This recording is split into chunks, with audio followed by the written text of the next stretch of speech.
In today's video, I'm going to show you how you can create a public profile on Snapchat. Therefore, without wasting any of your time, let's jump to the video. So if you want to create a public profile on Snapchat and add the subscribe button to your Snapchat profile, then what you have to do is to open Snapchat application.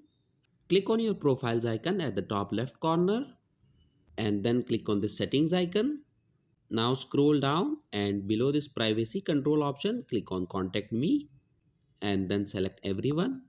Now go back and click on this option view my story and set this option to everyone as well. Now go back to Snapchat's main page, scroll down and in front of Spotlight and Snap Map you will see options. Click on it and then click on create public profile. Click on continue and then click on get started. Click on create and that's it. Your profile has now been switched to public profile.